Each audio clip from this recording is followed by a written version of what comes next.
Alrighty, everyone, welcome. Today we are starting a new unit. So this unit kind of combines three of our body system and talks about them all at the same time because these three body systems are all very closely related. They have some cells that are going to interact with each other, and they all work together to kind of complete a similar goal. So today we're going to talk about our blood, we're going to talk about the lymphatic and the immune systems. So to get started with that, we're going to start by talking about our blood. When we have blood, we've talked about this before in our class. It's the only fluid tissue in the human body, and we do classify it as a connective tissue. And it's not necessarily that kind of typical connective tissue that we may think of when we think of maybe cartilage or when we think about adipose tissue, where it's actually connecting something physically. Blood still does connect our body. It allows things to be moved around, and it connects different areas and allows for the transfer of nutrients, the removal of waste. There is a lot of connections that our blood allows for. When we think about the components of blood, there's a couple things that go into it. First, we have living cells. There's a few different cell types we find in our blood. First are red blood cells. We also have white blood cells. And then we also have platelets. The general function of platelets is that they're going to help our blood clot.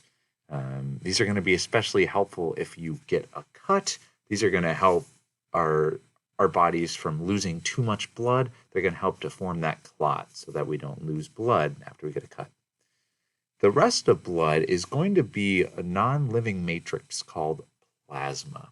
So we could think of this as the extracellular matrix of blood, because if we remember back to connective tissues, all connective tissues have an extracellular matrix. And for blood, that is plasma. When we think about what plasma is made up of, it is about 90% water. And we also have things in it such as nutrients, proteins, hormones, gases, and other things that make up the rest of our plasma. And our parts of our blood can be separated if centrifuged. When we centrifuge something, that means that we spin it at a high RPM. RPM, if you don't know, is revolutions per minute. I mean, if you were to centrifuge a sample of blood, this is more or less what you would find. At the top here, the least dense part of blood is going to be our plasma. And hopefully that makes sense. Plasma, again, is just mainly water. So that water is going to stay up top. At the bottom here, we're going to have a layer of red blood cells. These are all going to separate towards the bottom. And then we are going to have this thin layer in the middle here. We call it a buffy coat. And this is made up of our white blood cells and platelets. So these are going to they're not going to be mixed in with the plasma, but they're not going to be as dense as these red blood cells. So these, again, account for the three main components of our blood: our red blood cells, white blood cells, platelets, and our plasma. Kind of all get separated when they get centrifuged. And when we think about different blood cells, we do want to talk about the specific functions of some of these blood cells. So first, red blood cells, we'll be abbreviating those as RBCs. And the more technical name for red blood cells is erythrocytes. When we have these red blood cells, their main function is going to be carrying oxygen, O2, and also carrying away carbon dioxide. And they do this through the use of this really great molecule called hemoglobin. Probably heard of this before. And this is an iron-containing protein that is really good at holding on to oxygen. So this hemoglobin is going to be really good at holding on to our oxygen and delivering it to our cells. It also is going to help us carry nutrients. These red blood cells, they're generally kind of vessels for things that need to be moving around our body. They're going to carry around these gases, and they're going to carry around these nutrients that our body needs, that our cells need to grow and to function. And then we have our white blood cells. And you probably heard of white blood cells before. Their main function is to fight disease and pathogens. So they're going to help us to basically fight off any infections that we may have and get rid of things that aren't supposed to be there. When we define what a pathogen is, this is going to be a disease-causing microorganism. So it's going to include some bacteria, fungi, viruses. All of those are going to be considered pathogens. So it's basically just something in our body that we don't want to be there. It's going to cause trouble if we leave it there. So our white blood cells are all about getting rid of these pathogens whenever they enter our bodies. All right, when we think about white blood cells, their function is going to get broken down because there are quite a few different types of white blood cells that we're going to be responsible for knowing.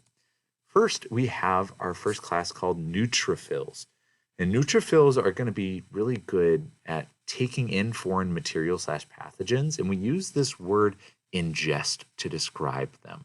They're quite literally going to pull things into them, and through this process called phagocytosis. So phagocytosis really kind of means cell eating. It's basically going to be absorbing things through their cell membrane and taking it to the inside of the cell. Once it's on the inside of the cell, it's kind of taken away from the body. It's inside that little package, and inside of our neutrophils, we're actually going to start to break down whatever we just ingested, whatever we just took in. So neutrophils are going to contain a lot of chemicals that are going to be really good at breaking down these foreign materials and pathogens. Our next class of white blood cells are generally called lymphocytes. So lymphocytes are going to be really important, and they get broken down into different classes. The first main class of lymphocytes that we see are called T cells. And there's actually a couple different types of T cells that we're responsible for thinking about. The first one are called killer T cells. And these ones are called killer cells because they use chemicals to kill infected cells by destroying their cell membranes. So these types of T cells are going to be really good at finding things that are not supposed to be there and basically breaking apart their cell membrane. When that happens, whatever is being broken down, that cell is just going to fall apart. It's not going to be alive anymore, and it has effectively killed that cell. The second type of T cell that we have is called a helper cell. This is going to help to activate and motivate our B cells, which we're going to talk about in a second. And then we have, lastly, our memory T cells. And these are going to remain in the body after an infection, and they actually help us to remember the pathogen. So this is why once you get some types of infections, you may not get it again.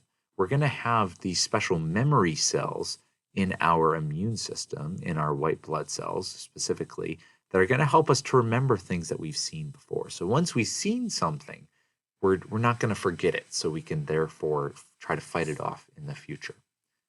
We're now going to talk about our second class of lymphocytes, and those are going to be B cells. And the function of B cells is really important. They're going to produce these molecules, these little helpers called antibodies. And you've probably heard of antibodies before. Antibodies, we're going to talk about them more in another video, but they're going to be really helpful in basically tagging and identifying things that are not supposed to be there. So B cells are going to form memory B cells to help remember the pathogen. So we're going to have memory T cells. We're also going to have memory B cells. So both of these types of lymphocytes are going to be helpful in remembering things that are not supposed to be there. So B cells are going to be really good at making proteins that can mark these pathogens in order to assist other cells in identifying / destroying them. This is going to be the function of our antibodies here. They are these little protein molecules that mark these pathogens and basically say, hey, this thing is not supposed to be here. We should get rid of it as quickly as we can. We then have what are called monocytes. The first type of monocyte are called macrophages. And if you remember here, we have this ending here, phages. We saw this all the way up here when we talked about phagocytosis in neutrophils. Macrophages are going to have a very similar functions. So these are going to be another type of phagocytes, so things that more or less eat something, and they're going to, again, use this word ingest pathogens. But the special thing about monocytes, macrophages, is that they are going to present antigens. Antigens, we define that as pieces of a pathogen to T cells. So macrophages are really important because they take in things that are not supposed to be there, but then they also take pieces of those pathogens and then show it to our T cells. This is basically how T cells know what they should be attacking. So these macrophages are going to be really helpful for activating our T cells and helping them to know, okay, you should go after this. We also have what are called dendritic cells, and these are antigen-presenting cells. So again, we have our antigens here.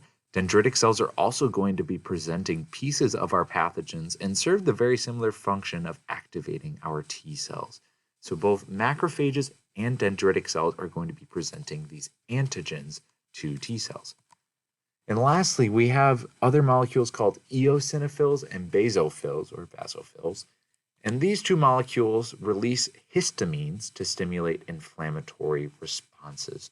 So eosinophils and basophils are actually going to be really important in our body's response to things that we may be allergic to. So you may have heard of histamines as being related to allergic reactions.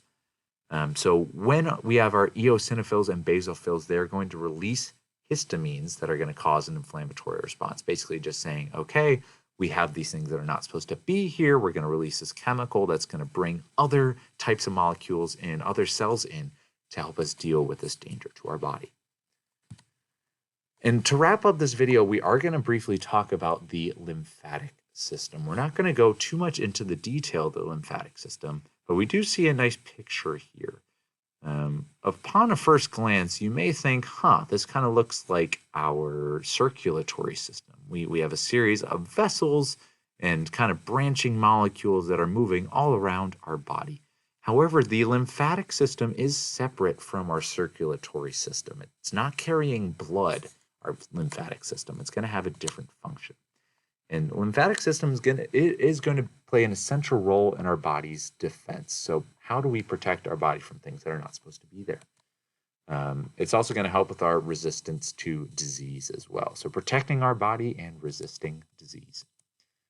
So lymph fluid takes dangerous things away. So there is going to be a fluid that is traveling through all of these different connecting vessels here. Some things that are going to get taken away by this lymph fluid are going to be things like bacteria, viruses, cancer cells, and cell debris. So basically anything that our body identifies that is not supposed to be there is going to get basically picked up by this lymph fluid, and then it's going to be moved to a different place in our body so that it can be dealt with. It's going to move through these tubes. When we have our lymph nodes, these are going to be areas where all of these things kind of get collected. So lymph nodes are going to filter our lymph fluid before it returns to the heart to be pumped back out through the body. So our lymph nodes, you can see in our picture, if you look closely, there are going to be these larger spots, and these are going to be our lymph nodes in particular. One thing you may know is that doctors may have told you that when you get sick, your lymph nodes get larger. And I'll let you think about why that might happen. But you can particularly feel whenever you're sick, whenever you may have a cold or a flu, you feel right in your neck up here, there will be some bulging here because these lymph nodes are kind of filling up as they're filtering this lymph fluid. These lymph nodes in particular, they're going to contain macrophages, which again are these white blood cells that are going to be responsible for engulfing and destroying foreign substances, and lymphocytes, which provide immune responses to antigens. So these molecules that are found in these lymph nodes are going to be really good at first breaking down whatever comes in. So the macrophages are going to break things down. Then the macrophages are going to present these antigens to our lymphocytes that are then going to be able to identify, okay, this is what it looks like. Thank you for showing this to us. And then we're going to be able to start an immune response against those antigens being presented by the macrophages. The last thing we're going to mention here is that we have the spleen right here, kind of in our digestive area. The spleen is actually the largest lymph organ in our body, and it's going to be responsible for producing lymphocytes and other white blood cells. So the importance of our spleen is that it's going to help us to make these cells that keep our body safe. We are going to find white blood cells and lymphocytes being created in other parts of our body, such as inside of our bone marrow, but the spleen is what we think of as being the main organ related with the lymphatic system. All right, so that's going to wrap up our video. Next video, we're going to dive into the immune system, thinking a little bit more about how those white blood cells work and the types of molecules that they make to keep our body safe.